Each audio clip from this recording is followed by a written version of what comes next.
بسم اللہ الرحمن الرحیم۔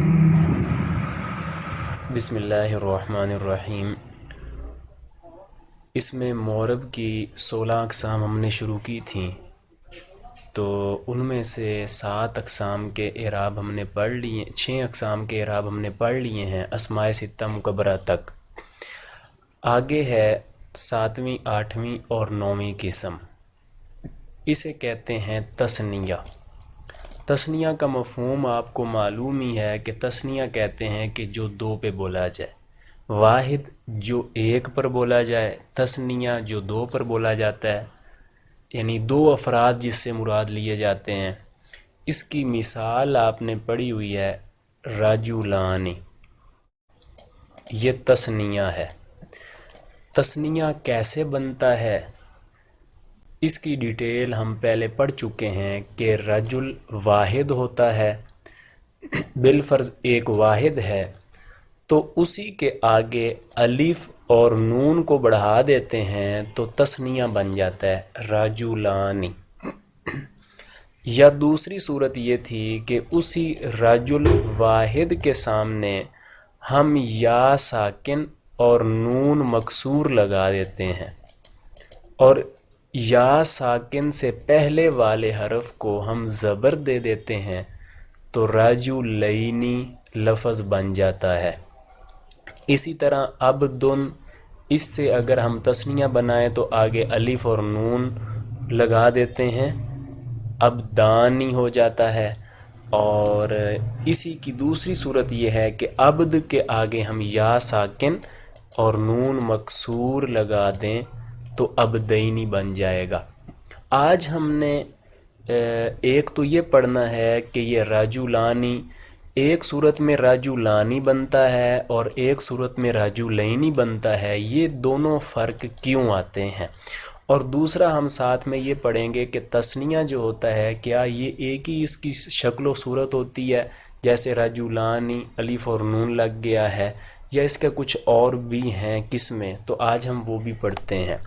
تو سر فہرست ہم اس کی 3 اقسام دیکھ لیتے ہیں کہ جو تثنیہ ہوتا ہے اس کی 3 اقسام ہوتی ہیں۔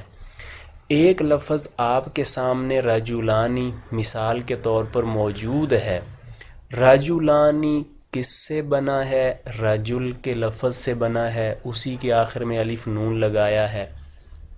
اب ہم اس کو یوں بھی کہہ سکتے ہیں کہ رجلانی جو تثنیہ ہے اس کا مفرد اسی مادہ سے موجود ہے۔ مادہ کیا ہے؟ یعنی را جیم لام، یہ 3 حرف تثنیہ میں بھی ہیں اور یہی 3 حرف مفرد میں بھی ہیں۔ تو مفرد کے اندر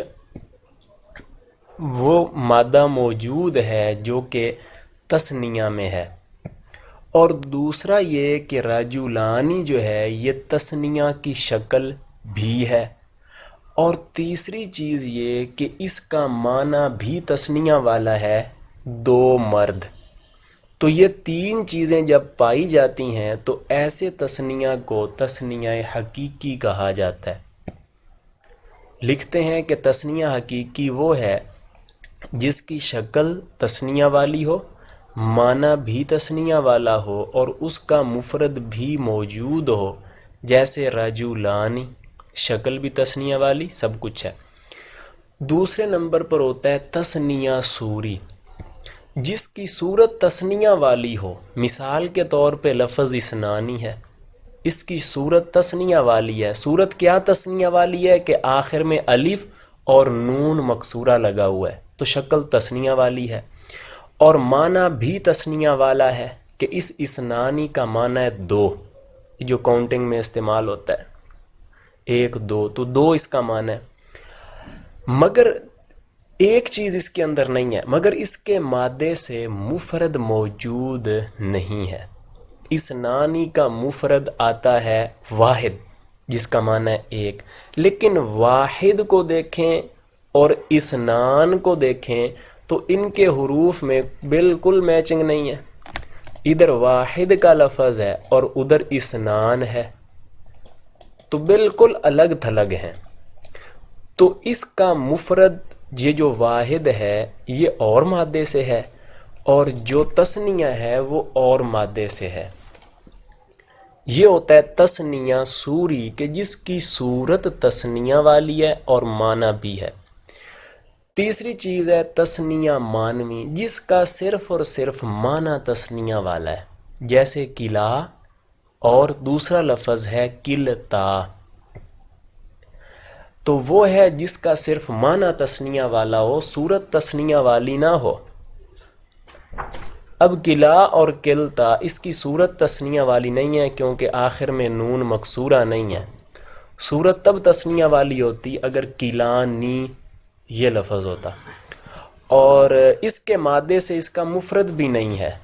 قلع کا مفرد آتا ہی نہیں ہے، بالکل ہے ہی نہیں اس کا وجود، تو اس کا صرف اور صرف معنی تثنیہ والا ہے. اس کا معنی ہوتا ہے دونوں، قلع دونوں، قلتا کا معنی بھی دونوں. قلع جو ہے یہ مذکر کے لیے استعمال ہوتا ہے اور قلتا مؤنث کے لیے استعمال ہوتا ہے جب دو عورتوں کے لیے بات کرنی ہو. ساتھ میں ایک فائدہ اور نوٹ کے طور پہ بات لکھ رہے ہیں کہ قلع اور قلتا یہ ہمیشہ مضاف ہو کر استعمال ہوتے ہیں، بغیر اضافت کے یہ کبھی بھی نہیں ہوں گے.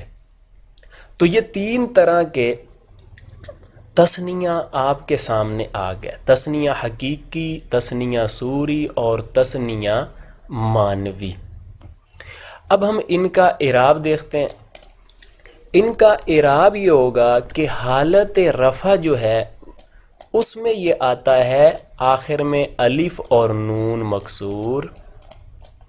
الف سے پہلے والا حرف زبر والا ہوگا، راجو لانی.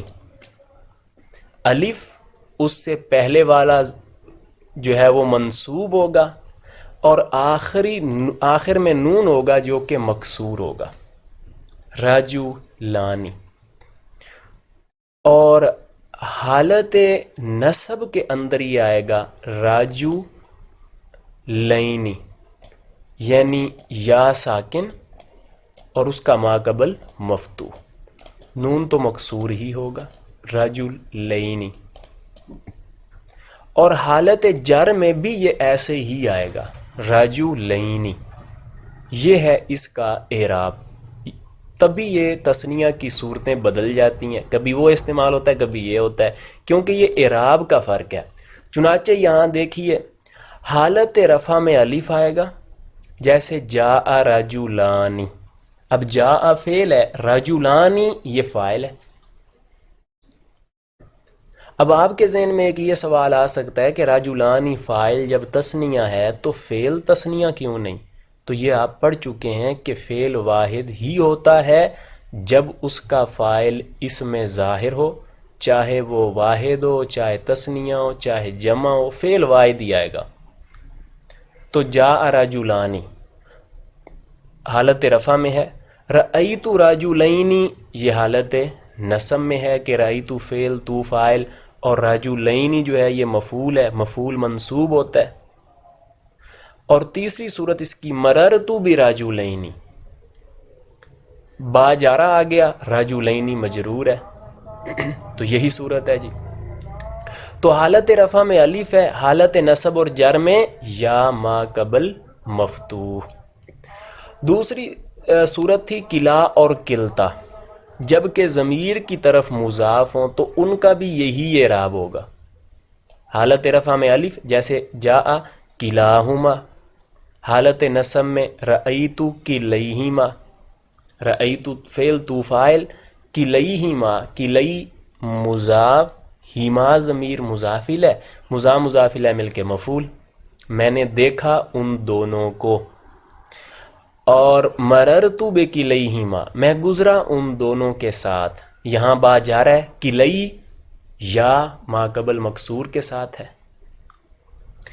تیسرا تھا اسنان اور اسنتان، ان کا بھی یہی اعراب ہوگا، جاء اسنانی، رأیت اسنینی اور مررت باسنینی. اب یہ چند مثالیں ہیں، وہاں پہ ہم ان کو ذرا اور ڈیٹیل سے ذرا سمجھ لیتے ہیں، تراکیب پہ کچھ فٹ کر لیتے ہیں. ہما صالحانی، اب یہ صالحون کی جمع ہے اس کے آگے الف اور نون لگ گیا، صالحانی، وہ دو نیک بندے ہیں، تو ہما ضمیر مبتدا ہے اور صالحانی خبر ہے، خبر چونکہ مرفوع ہوتی ہے تو اس لیے صالحانی یہ رفعی حالت میں ہے کہ الف ما قبل مفتوح ہے۔ اور رأیت صالحینی، صالحینی یہاں پر نصب کی حالت ہے کیونکہ صالحین مفعول بن رہا ہے یا ما قبل مفتوح ہے، اور مررتو بھی صالحینی یہاں بات جا رہا ہے، صالحینی مجرور ہے یا ساکن ما قبل مفتوح ہے۔ اور ذہب کلاہما، یہاں کلا حالت رفع میں ہے کیونکہ الف ما قبل مفتوح ہے، کلاہما مضاف مضاف الیہ مل کے فاعل بن جائیں گے۔ اور رأیت کلیہما، یہاں پہ رأیت فعل تو فاعل، کلیہما یہ مفعول ہے، اور مررت بکلیہما۔ اسی طرح ذہب تلمیذانی، یہ تلمیذن کی جمع ہے، تلمیذ معنی شاگرد، اسی کے آگے الف اور نون مکسور لگایا، تلمیذانی، تو یہ حالت رفع میں ہے، یہ فاعل بنے گا، ذہب فعل ہے، اور تلمیذینی حالت نصب میں ہے۔ قرآن پاک میں ایک آتا ہے الم نجعل لہ عینین، الم نجعل لہ عینین، یہ دیکھیں عین دو آنکھوں کو کہتے ہیں، عین نین نی، اب یہ عین کی جمع ہے آنکھ، اسی عینن کے آگے یا ساکن اور ما قبل مفتوح کر دیا تو یہ حالت نصب میں ہے۔ پوری ترکیب دیکھیں، قرآن پاک میں آتا ہے الم نجعل لہ عینین، اب لم نجعل، لم نجعل یہ فعل ہے، آپ جانتے ہیں کہ لام جازمہ میں سے ہے، اس نے لام کو ساکن کر دیا تو لم نجعل ہو گیا، اس کے اندر نحن ضمیر فاعل ہے اور عینین جو ہے یہ مفعول ہے۔ اب یہ مفعول ہے، مفعول منصوب ہوتا ہے، اس لیے عینن، یہاں تک عینن ہے، اسی کے نون کے اوپر زبر دے دیا اور آگے یا ساکن ہے، عینینی، تو یہ ہے تثنیہ اور اس کا استعمال۔ رب زدنی